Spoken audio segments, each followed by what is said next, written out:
الحمد لله الحمد لله على إحسانه والشكر له على توفيقه وامتنانه. أشهد أن لا إله إلا الله وحده لا شريك له تعظيما لشأنه، وأشهد أن محمدا عبد الله ورسوله الداعي إلى رضوانه. أشهد أن لا إله إلا الله وحده لا شريك له، وأشهد أن محمدا عبده ورسوله لا نبي بعده. أما بعد، واسمعوا قول نبيكم صلى الله عليه وسلم عن أبي مسعود عقبة بن عمرو الأنصاري البدري رضي الله عنه قال: قال رسول الله صلى الله عليه وسلم: إن مما أدرك الناس من كلام النبوة الأولى إذا لم تستحي فاصنع ما شئت. رواه البخاري. Kaum muslimin jamaah salat asar yang dirahmati Allah Subhanahu wa taala, dalam kesempatan yang singkat ini marilah kita menyelami salah satu hadis dari hadis-hadis Rasulullah sallallahu alaihi wasallam dari sahabat Abi Mas'ud Uqbah bin Amr Al-Ansari Al-Badri, bahwasanya Rasulullah sallallahu alaihi wasallam bersabda, sesungguhnya di antara ajaran kenabian terdahulu yang diketahui oleh manusia, idza lam tastahi fasna' ma syi'ta. Kalau kamu tidak malu, kalau tidak ada lagi rasa malu, maka berbuatlah sesuka hatimu. Hadis ini diriwayatkan oleh Imam Al-Bukhari. Kaum muslimin jamaah salat asar yang dirahmati Allah Subhanahu wa taala, hadis ini pendek, hadis ini singkat, namun kaya akan makna. Bahwasanya Rasulullah sallallahu alaihi wasallam menjelaskan kepada kita begitu pentingnya sifat malu dalam kehidupan kita. Bahkan malu ini bukan hanya dikenal dalam syariat kita saja, bahkan dikenal dalam syariat-syariat terdahulu, bahkan merupakan sifat-sifat Nabi, bahkan Nabi-Nabi terdahulu juga. Kaum muslimin jamaah salat asar yang dirahmati Allah Subhanahu wa taala, dan Rasulullah sallallahu alaihi wasallam menegaskan, idza lam tastahi, kalau tidak ada lagi rasa malu, sudah tebal muka, sudah tebal wajahnya, sudah tercabut rasa malu dalam hatinya, maka perbuatlah sesuka hati.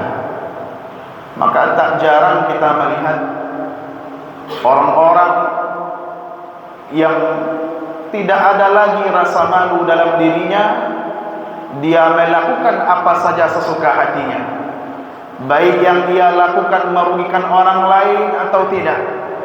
Apakah yang dia lakukan dilarang oleh Allah atau tidak? Apakah yang ia lakukan boleh? Apakah yang ia lakukan ketaatan atau justru kemaksiatan?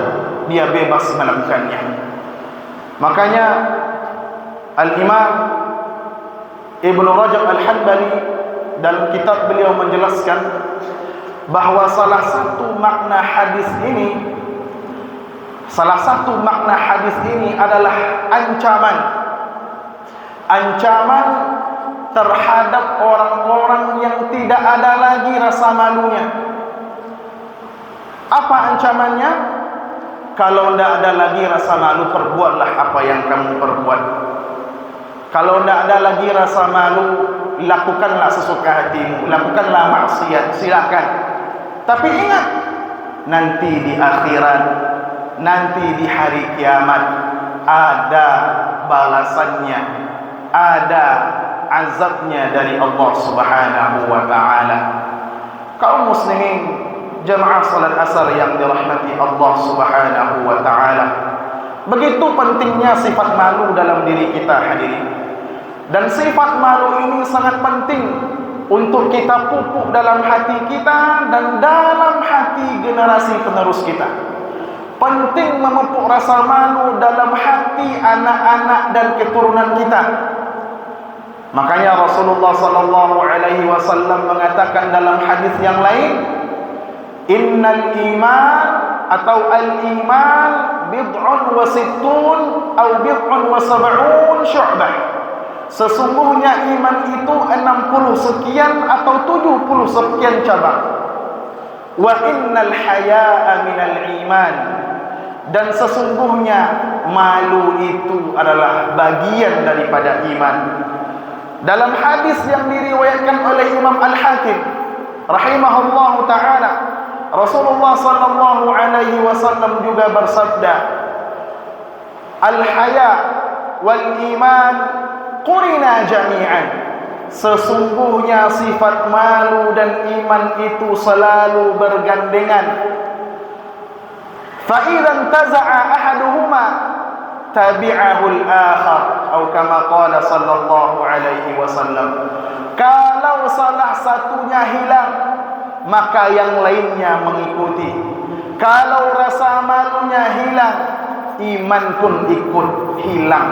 Kalau malunya tinggi, imannya berarti tinggi.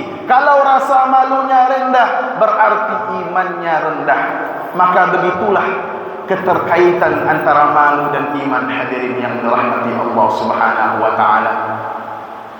Kaum muslimin jamaah salat asar yang dirahmati Allah, maka orang yang ada rasa malu yang kuat dalam hatinya, dia akan terhindar dari yang dilarang oleh Allah.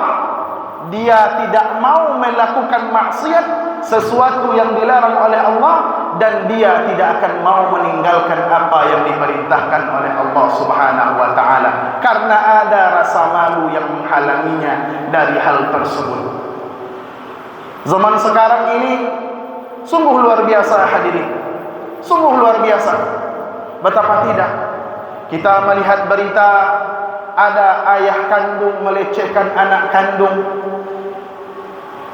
terjadi pelecehan terhadap wanita, terhadap anak kecil, terjadi perselingkuhan, minum khamar, melakukan judi, narkoba, permasalahan-permasalahan lainnya. Apa penyebabnya, hadirin? Salah satu penyebabnya adalah hilangnya, mulainya hilang dan mulainya tergerus rasa malu itu dalam diri orang-orang tersebut, dalam diri generasi kita. Luar biasa, hadirin. Belum lagi masalah-masalah lainnya. Jadi penting rasa malu ini untuk kita pupuk dalam diri kita dan kita pupuk dalam generasi-generasi kita. Rasulullah sallallahu alaihi wasallam bersabda, innal haya'a la ya'ti illa bil khair. Dalam hadis yang lain, al-haya'u khairun kulluhu. Sesungguhnya malu itu tidaklah mendatangkan kecuali kebaikan, dan malu itu adalah kebaikan seluruhnya, kebaikan yang sangat banyak sekali. Maka dari itu, hadirin yang dirahmati Allah Subhanahu wa taala, semoga Allah Subhanahu wa taala tanamkan rasa malu ini pada diri kita dan pada anak-anak kita serta generasi penerus kita. Tentu saja rasa malu di sini rasa malu yang sesuai pada tempatnya. Ya, malu di sini maksudnya apa?